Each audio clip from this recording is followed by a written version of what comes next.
Eric?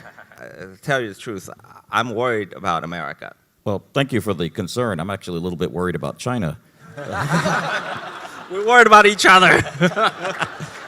The things I heard were, boy, I can't afford a house anywhere near the center of the city. I can't even afford an apartment. There are college graduates who can't get jobs. So I think they have some of the same fears and frustrations as young people everywhere about the future. They don't think that they've benefited from the economic reforms as much in recent years. The one common refrain I used to hear from people, and I still hear it from my students here, is, yeah, we have $2 trillion in foreign exchange reserve. The country is rich, but the people are still poor. 欢迎来到胤蓝智库。冷战后，西方战略学界曾陷入一种历史终结的线性傲慢。他们笃信，要将中国拉入全球分工体系，这个古老的东方大国终会被华盛顿共识彻底的驯化。然而，现实的演进无情地击碎了这场虚妄的迷梦。今天我们将为你拆解一场顶级的学术交锋。当所谓的普世价值在全球南方国家屡屡触发系统性溃败，我们究竟该如何刺透意识形态的滤镜，看懂中国道路的底层密码？请看正片。What do you think about this containment strategy? Well, you know, I've heard that a lot, especially being in Beijing. It's usually on the pages of the Global Times or something, where they're saying the U.S. is trying to contain China's rise. That's kind of the mantra you hear. And, you know, from my perspective, nothing could be further from the truth. Because, in fact, it was the U.S. that actually promoted China's rise. The U.S. promoted letting China enter the WTO, which happened 2001. So I don't ever think there was much of a containment strategy. There was more, in my view, a strategy of let's help China open up, become part of the global international system. Let's facilitate China's rise, because there was a view that once China was a part of the international global system, coming from a closed economy to an open economy, basically they would become more like us. And opening their economy meant flooding the zone with, McDonald's and KFC and all the other good things from the West. And ultimately, they would become more like us, and they would have more openness and more freedom, and ultimately lead to a more open political system as well. That's the strategy, if you want to call it that, of bringing in your so-called adversary by embracing them. So it was never, in my view, a containment strategy. And I would say up until this day, you hear this as well. Even when President Obama announced the pivot to Asia, everybody talked about this as containment in China, when in fact it's the exact opposite. I don't think the U.S. wants to blunt China's rise. I think America knows that its own economic success depends on China's economic success. So the goal is not to contain the rise as much as it's to direct the rise in a certain direction, so China becomes a friendlier, more open country that's tied into the exact same international institutions that, like WTO, et cetera, et cetera. So I think that's why I push back when I hear people saying that there was any kind of a containment strategy ever. But it seems like things have turned out sort of in a direction that people didn't expect. And you talk about sort of open political systems, and I think what defines the Western liberal democracies are some of the values of individual liberties, freedom, an election-based decision-making process. And question to Eric, what is the model that China is moving on? Is there an alternative model of governance? Well, thanks. Let me first quickly respond to what Keith said. I do agree with you that I think for a long time after the Cold War, the United States did not pursue a containment strategy against China. It wanted to bring China into the system. As you said, I think the U.S. strategy was U.S. pursued a make the rest of the world in its own image strategy by persuasion, if possible, by force if necessary. That's been the strategy post-Cold War for 20, 30 years. But I would argue that it was essentially spelled out by Anthony Lake, the National Security Advisor under Clinton, to make the rest of the world in its own image. I would argue that if China had followed that prescription, it would not actually been successful. But to answer Joe's question, I think yes, China is pursuing has been pursuing a different political system, a political model, and it will continue to do so. Precisely because it's been successful in pursuing something that's distinctly different from the Washington consensus. What are the key components of that model and maybe some of the values that underlie that model? So let me first stress what we have in common. Great. We can end on that. And after the 18th Party Congress, Xi Jinping took the other 6 guys to the National Museum, and he pronounced this thing called the Chinese Dream, which is essentially the Chinese Renaissance, national Renaissance. And I remember reading a lot of people, including a lot of leading intellectuals, who said that the Chinese Dream is the opposite of the American Dream.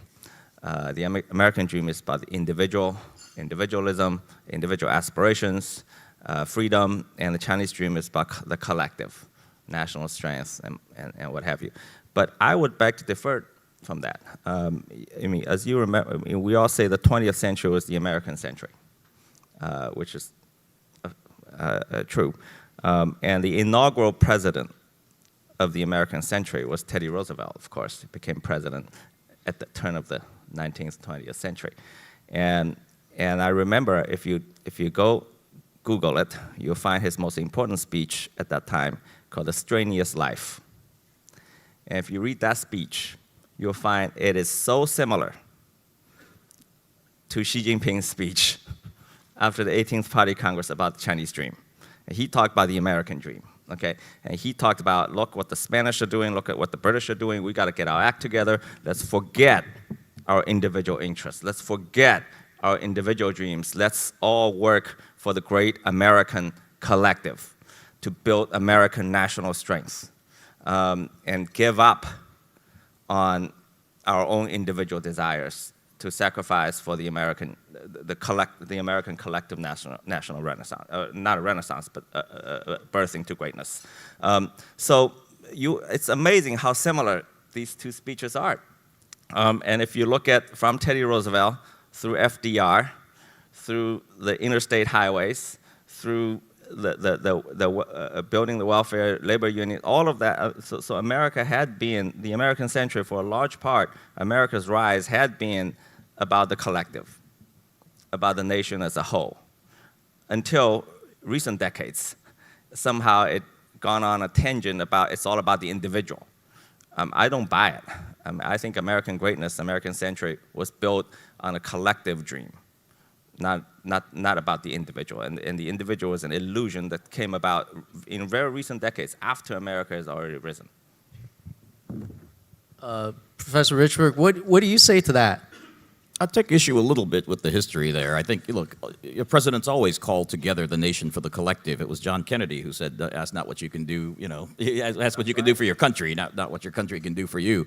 But they never did that or promoted that idea of a collective together at the sacrifice of individual liberties, et cetera. I found it interesting earlier when you were talking about what Anthony Lake said, and you said China would not have been successful had they followed that model. Because you seem to be implying, I don't want to put words in your mouth, that democracy or more individual liberty would have been incompatible with China advancing the way it has advanced. And when I was here in the 1990s, living in Hong Kong and traveling around Southeast Asia, I heard a lot of this talk about Asian values, that Asians are somehow different than the U.S. And Westerners, that they prefer a paternalistic style of leadership. They don't care about things like individual rights. They only care about the country, the family first, and then the society. But we put too much emphasis on individual rights. I've been hearing that Asian values thing for decades now, mostly by prime ministers in Malaysia and Singapore. When I hear this stuff, it's usually to justify one party's continued hold on power by saying our people don't care about democracy. They only care about paternalistic rule as long as it's benevolent. And when you have the mandate of heaven, you can rule. I've always said that's bunk because, I go back to the idea that there are some values that are universal. And I think they're enshrined pretty nicely in the Declaration of Independence. And just if you look at those words, we're endowed with certain inalienable rights. including, life, liberty, and the pursuit of happiness. And it's not just that these are American values somehow. I think somehow these are universal values that are applied everywhere. Ho Chi Minh quoted those same, universal values when he was declaring independence for Vietnam. And if you look now, and I'm not saying that everybody has to have a system that looks like the American system. I'm not saying that at all. So when I say democracy, I'm talking small d. It can look differently in different places. But it seems to be the trend that has swept the globe. To me, the most exciting thing of the last 20 years is how democracy has taken root in places like Latin America, Central America. I think Cuba is the only one now that's not somehow having elections.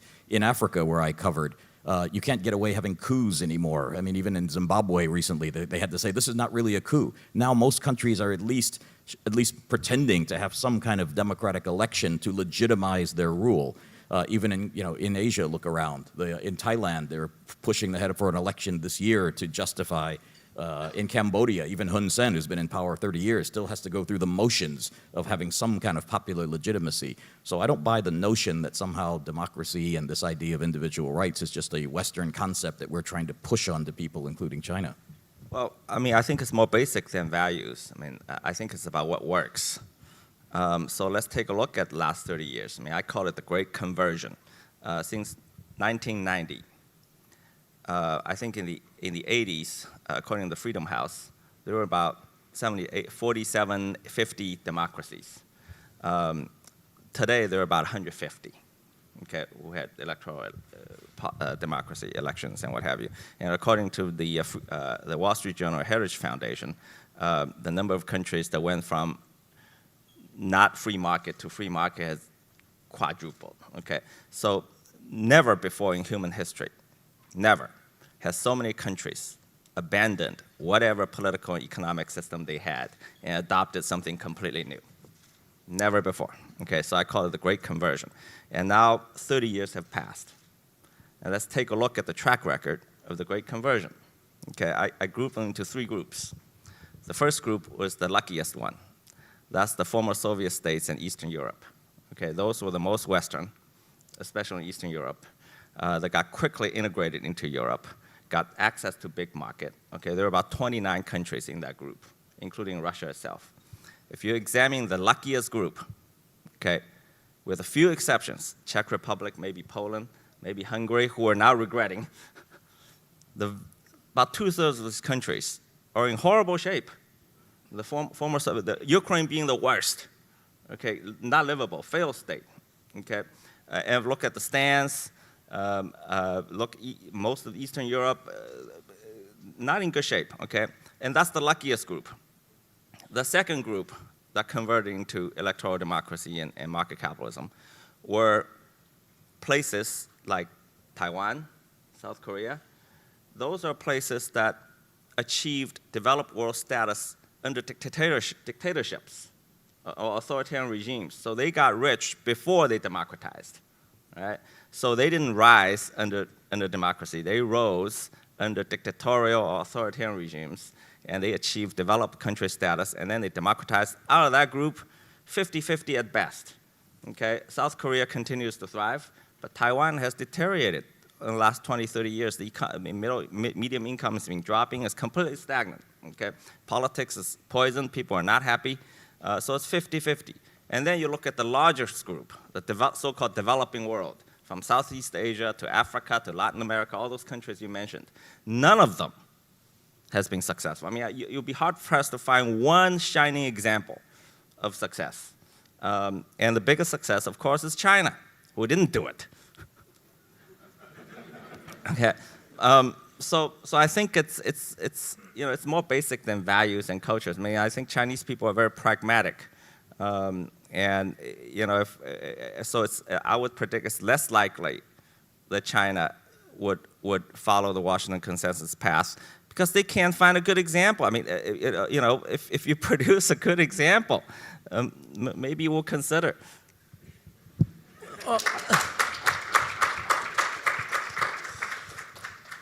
We're just getting started. So, okay, so now we've established that Professor Richburg is the idealist and Eric is the practicalist. But what about maybe you talk about universal values. Are there, in the end state, are there some values that are commonly held that are universal, maybe at the idealistic state? Because today in China, the GDP per capita in China is about 8,000 US dollars. The United States is about 56,000 US dollars. So it's 1/7. Close to 10,000. Close to 10,000, okay. All right, whatever. 1/6 of the United States. So China, in that context, is still developing, even though a lot of people said it's already developed. So maybe if you're the leadership of China, maybe China should be run more like a corporation as opposed to a political system. Because in a corporation, when you're trying to improve, grow revenues, improve profits, whatever it is, you can really only have one CEO, not co-CEOs. We're not an investment bank, co-head of everything. So maybe maybe the practicality of this is that in the current state, this model is more suitable in China. But is there an end state? Eric? I'm not sure. I think end states are dangerous. To tell you the truth, I'm worried about America. Because it really convinced that there's an end state to human development, which is essentially a religious concept. Well, that's what the Soviet Union did. That's why they collapsed. They believe there is some kind of inevitable end to human society. There is some kind of paradise on earth that we must, Hegelian essentially, that we must, Marxism, that all societies must strive towards. I think that's a very dangerous concept. I think we should be practical and we should be tolerant of different trajectories and be open to them. Well, thank you for the concern. I'm actually a little bit worried about China. We're worried about each other. Because when you have a government, a political system that's built its entire legitimacy on the idea that we're helping the economy grow and we're helping you get rich, and so stay out of politics. We're going to suppress some of your individual freedoms and your right to read what you want and control the internet, but we're letting you get rich. That's their entire claim to legitimacy. And so what happens when the economy starts to slow? What happens when they can't keep pumping up the economy to 6.9%? What happens when it slows to 2 or 3 or 4%?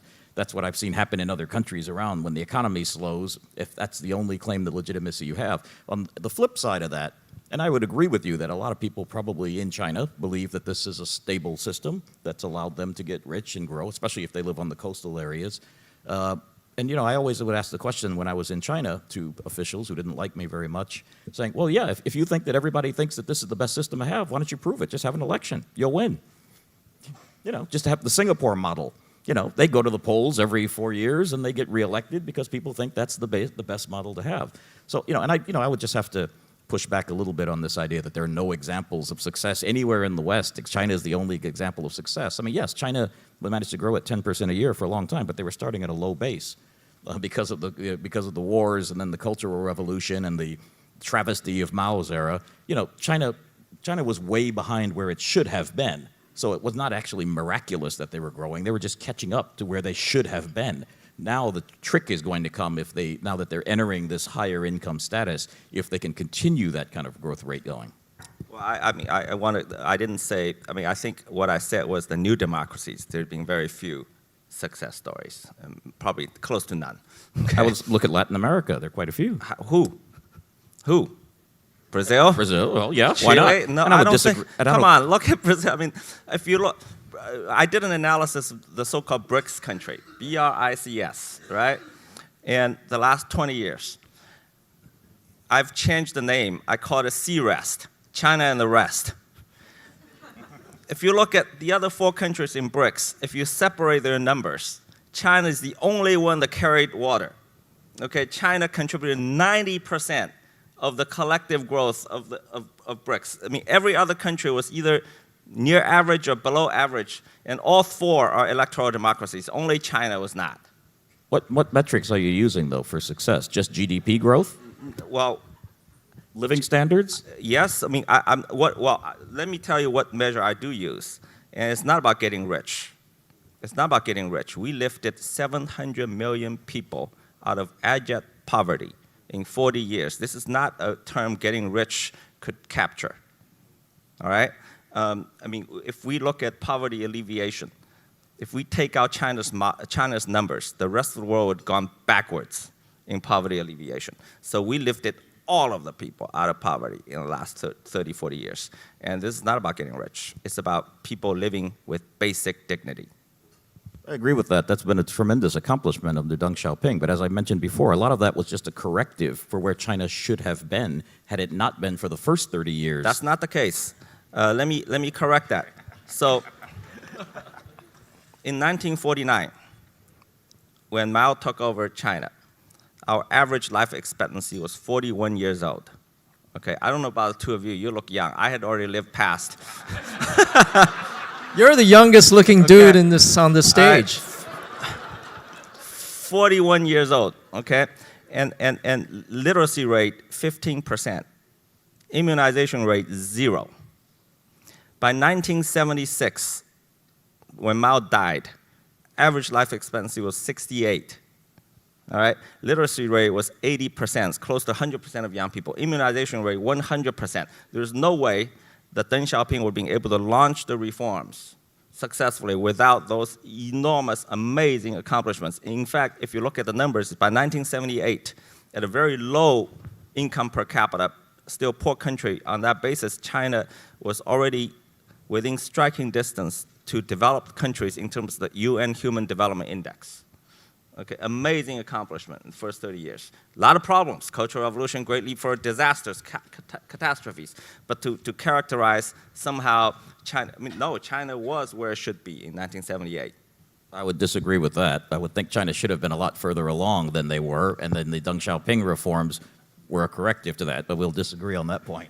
Okay, but there's just one measure, I think, just living in, working in China and seeing how the economy has developed.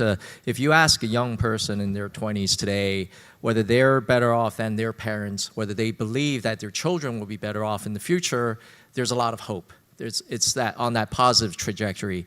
If you go to the U.S. and interview college graduates, whether they're better off than their parents and whether they think their children are going to be better off, there is a little bit of a mixed response. So by that measure, I think things are a little bit different. But I'm sorry, we're a little bit out of time, but maybe Eric, do you want to Well, let's not even compare with the U.S. Let's compare with all the new democracies. I mean, if you go to Brazil, go to Chile, go to Taiwan, the numbers are dismal. I mean, people are miserable if you look at the numbers. I mean, there's only one way to characterize it.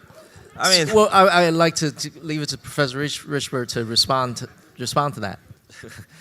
First of all, I would just take a little bit of issue saying that, because I talk to mainland students all the time who are my students. When I lived in Beijing, I had friends there. I would not say that every one of them are saying, oh, my life is better than, they'll say my life is better than my parents, but they're not necessarily so much more hopeful about the future. The things I heard were, boy, I can't afford a house anywhere near the center of the city. I can't even afford an apartment. There are college graduates who can't get jobs. So I think they have some of the same fears and frustrations as young people everywhere about the future. They don't think that they've benefited from the economic reforms as much in recent years. The one common refrain I used to hear from people, and I still hear it from my students here, is, yeah, we have $2 trillion in foreign exchange reserve. The country is rich, but the people are still poor. And I've heard that over and over again. So I would not necessarily equate this great economic growth and, boy, look, on paper they're better than Brazil, with saying, wow, the people are so much better off and so much happier.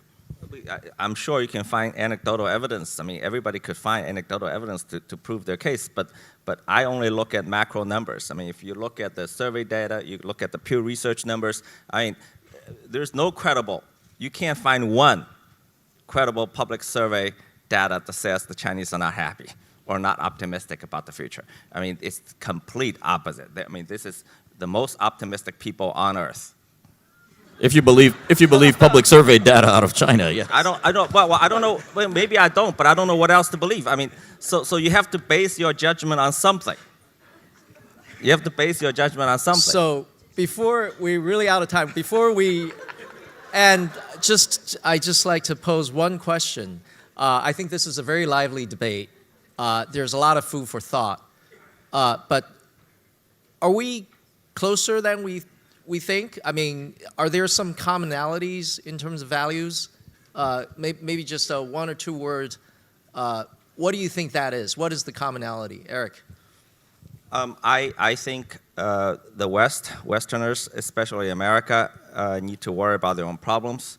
They need to move a little bit towards caring for the collective, and not worry too much about not focus so much on the individual. I think America has let its country stagnate because it cares too much about the individual, too much about liberty, and less about the collective. And the Chinese probably need to care a little bit more about the individual, I would say. Oh, okay. I was just about to say his last point. Yeah. I think as China grows and develops and China rises, become a world power, I think commensurate with that, they have to start giving a little bit more openness to their own people. They have to start letting people read a little bit more what they want. They have to start letting people be able to do. 欢迎回到解说现场。这场剥茧抽丝的对决，让我们得以撬出非黑即白的价值观陷阱，看清大国制度博弈的3个核心命题。其一，民主大转型的现实溃败。上个世纪90年代以来，盲目的移植西方体制的发展中国家，非但没有等来预期性的繁荣，反而大面积陷入治理停滞，甚至国家崛起。相反，游离于华盛顿共识之外的中国，却完成了人类历史上最庞大的脱贫工程。这冷酷地证明了一个常识：务实的国家治理能力远比空洞的制度标签更能决定一个文明的生死。其二，各起于几起的历史错位。西方习惯用个人主义来粉饰自身的制度优越性，但拨开历史的切片，你会发现美国在20世纪初完成全球霸权跃升的底层动力，恰恰是强悍的国家干预和集体动员。而今天，当极端的政治正确和原子化的个人权利反噬美国时，其国家级的战略执行力已然濒临崩溃。第三，经济换档期的结构性张力。当然，大国崛起并非一路坦途。当经济告别超高速的做大蛋糕红利期时，微观个体的生存压力与行业内卷正在倒逼这个14亿人口的超大经济体完成向经济化治理的艰难跨越。历史从未终结，也没有哪种制度是完美的最终形态。大国博弈最高段位从来不是向外输出价值观，而是向内修正自身系统性的缺陷。正如辩论结尾那句意味深长的推演，今天的美国急需找回失落主义，而在跨越发展周期的中国，也正在探索如何为微观个体的创新释放更深层的活力。亲爱的朋友们，在这场变局的洪流中，你认为哪种模式系统修复能力更胜一筹呢？欢迎在评论区留下你理性的判断，保持理智，看清几排。这里是胤蓝智库，我们下期见。